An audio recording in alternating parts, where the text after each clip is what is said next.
Picture this scenario for just a moment. You're standing at the altar, about to marry the person you love more than anything in the world. The room is small, the decorations are modest. There's no music, no fanfare, nothing but the bare essentials. And then, out of nowhere, one of the most famous voices in American history walks through the door and refuses to leave until he's made your day unforgettable. Sound impossible? Well, it happened, and the couple it happened to kept it a secret for half a century.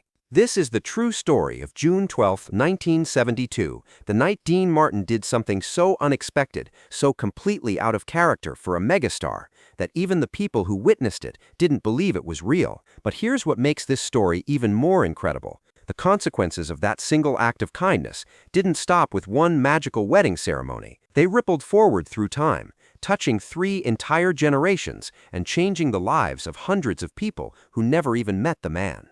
By the end of this story, you'll understand why one grandson stood up at his grandparents' 50th anniversary party and said 7 words that made an entire room fall silent. Now I finally know where it all came from. Let's transport ourselves back to a Tuesday evening in Las Vegas. The year is 1972, and the Sands Hotel is the epicenter of everything glamorous and exciting about Sin City. Slot machines are ringing, cigarette smoke curls toward the ceiling, women in evening gowns glide across marble floors, while men in perfectly tailored suits sip cocktails and place bets they can barely afford.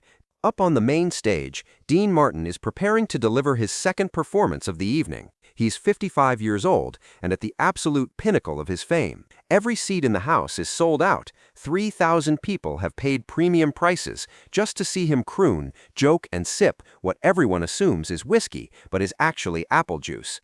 Dean Martin in 1972 wasn't just a singer, he was an institution. He was cool personified. He was the man every guy wanted to be and every woman wanted to be with. His career had spanned decades. His friendship with Frank Sinatra had made him royalty in the entertainment world. And on this particular night, he had every reason to simply go through his usual routine, perform, rest, perform again, collect his paycheck, and go home.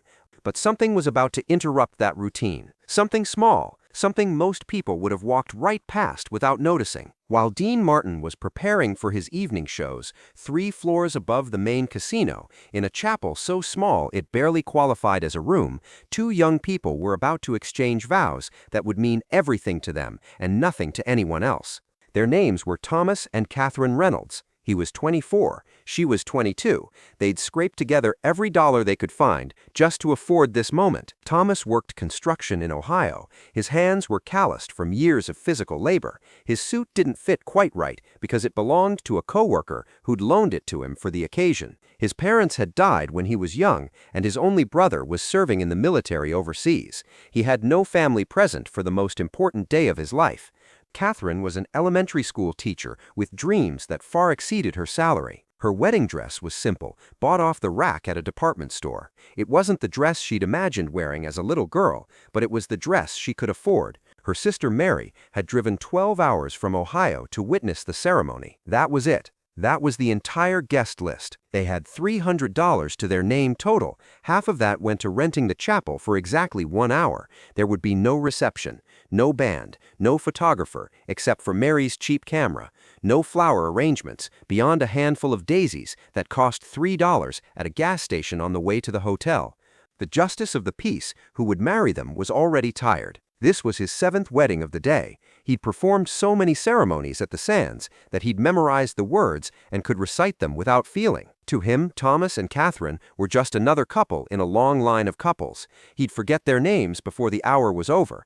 This was supposed to be quick, efficient, and forgettable. Get married, sign the papers, take a photo, leave. That was the plan. Dean Martin had finished his first show at 7 o'clock. He had 2 hours before his next performance, and usually he'd spend that time in his private dressing room, maybe taking a quick nap or playing cards with his band members. But that night, Dean felt restless. Something pulled him out of his usual routine. He decided to wander through the hotel, to walk among the regular people, the gamblers and tourists who probably wouldn't even recognize him if he kept his head down. He liked these moments. They reminded him of who he was before the fame. Before he became Dean Martin, he'd been Dino Crossetti, a kid from Steubenville, Ohio, who worked as a blackjack dealer and dreamed of something bigger.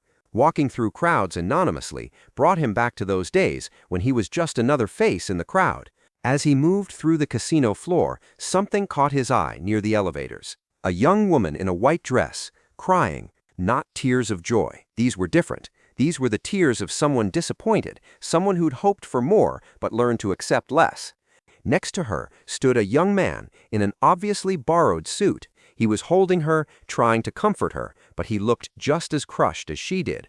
Dean stopped walking. He watched them for a long moment. The woman wiped her eyes with a tissue. The man pulled her closer and whispered something. And then Dean heard it. Just a fragment of conversation, but it hit him with unexpected force. "I'm sorry, Tommy. I know you wanted to give me more. I know you wanted music and dancing and something beautiful, but this is enough. You're enough." In that moment, Dean Martin made a choice that would become the most important thing he'd do that day. More important than his sold-out shows. More important than any recording session or movie deal. He walked directly toward the couple. Thomas and Catherine looked up, startled by the approaching stranger. At first, they didn't recognize him. Their minds were too consumed with their own disappointment. But when he spoke, that voice was unmistakable, smooth as silk and warm as summer. "Excuse me, folks, I couldn't help but notice you two look like you're heading somewhere important." Catherine's hand flew to her mouth. Her eyes went wide with recognition. "Oh my God, Tommy, that's—" Thomas stammered, suddenly embarrassed to be caught in such a vulnerable moment by someone so famous. "Mr. Martin, we're so sorry if we're blocking your way." Dean smiled that legendary smile of his, the one that had charmed millions. "You're not blocking anything, pal. Actually, I think I might be the one interrupting something special. Am I right in thinking you two are about to get married?" Catherine nodded, still in shock that Dean Martin was standing 3 feet away from her, talking to her like they were old friends. "Yes, sir. In about 15 minutes. There's a chapel upstairs." Dean looked at her simple dress. He looked at Thomas's borrowed suit. He glanced at Mary, standing awkwardly behind them, clutching those cheap daisies like they were made of gold.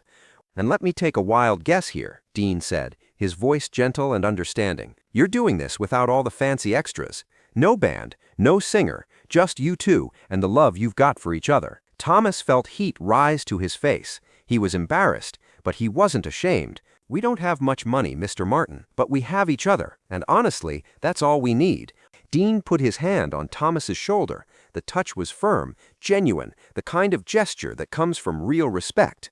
"You know something, kid. You're absolutely right. That is all you need. But here's the thing." He paused, looking between them both. "I grew up with nothing. I understand what it's like to want to give someone the entire world, but only have pennies in your pocket. And I also learned something along the way. Sometimes, when you least expect it, a little bit of magic shows up. You just have to be willing to let it in."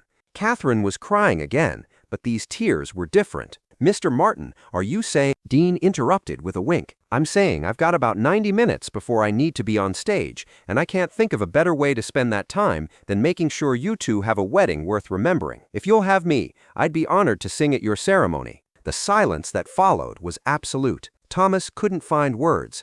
Catherine covered her face with both hands. Mary dropped the bouquet on the floor. "You Ifshiko, you want to sing at our wedding?" Thomas finally managed to ask. "I don't just want to," Dean said. "I need to. Trust me on this. Now come on, we've got a chapel waiting, and I've got a song that needs singing." Inside the chapel, what happened next became the kind of story people tell but don't quite believe. Dean Martin, one of the biggest entertainment icons on the planet, walked into that tiny chapel on the 3rd floor of the Sands Hotel. The justice of the peace nearly collapsed when he saw who'd just entered.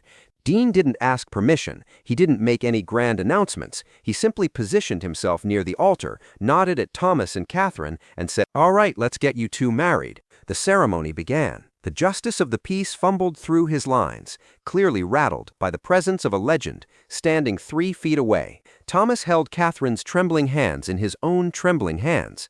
Mary sat in the front row with tears already streaming down her cheeks, unable to process what was happening. And then came the moment that would echo through 5 decades. When the justice of the peace said those 4 magic words, "You may kiss the bride," Dean Martin began to sing. No microphone, no band, no backup singers or orchestration, just his voice, pure and powerful, filling every corner of that small room. He sang "Everybody Loves Somebody." The acoustics of that intimate space transformed his voice into something transcendent. Every note was filled with warmth, with genuine emotion, with the kind of sincerity that can't be faked or performed. It didn't sound like entertainment. It sounded like a blessing. Catherine buried her face in Thomas's chest and sobbed. Thomas held her with tears running down his own face. Mary was openly weeping. Even the justice of the peace had to wipe his eyes with his sleeve. When the final note faded, Dean walked over to the newlyweds and shook Thomas's hand firmly. "Congratulations, Mr. Reynolds. You take care of this lady. She's something special." Then he turned to Catherine and kissed her hand like a gentleman from another era. "And you, Mrs. Reynolds, you've got yourself a good man here. I can tell. You two are going to have a beautiful life together." Catherine found her voice, though it came out as barely more than a whisper. "Mr. Martin, I don't know how to thank you." Dean smiled. "You don't need to thank me, sweetheart. Just love each other. That's all the thanks I need." Then he reached into his jacket pocket and pulled out a crisp $100 bill. He pressed it into Thomas's hand. "Go have a proper dinner tonight. Somewhere nice. On me." Thomas tried to refuse. "Mr. Martin, we can't accept this." "Yes, you can," Dean said firmly but kindly, "and you will. Now go enjoy your wedding night. You've earned it." Dean Martin walked out of that chapel as quietly as he'd entered. He returned to his dressing room, prepared for his 9 o'clock show, and never mentioned the incident to anyone on his team. He didn't call the press. He didn't use it for publicity. He didn't tell the story on talk shows or in interviews. He simply did it because in that moment, it felt like exactly the right thing to do. Thomas and Catherine left the Sands Hotel that night in a state of disbelief. They used that $100 bill to have dinner at the hotel's finest restaurant, a place they never could have afforded otherwise. They ordered champagne and steak. They talked about what had just happened, replaying every word, every note, every impossible moment. "Do you think anyone will actually believe us when we tell them?" Catherine asked. Thomas laughed.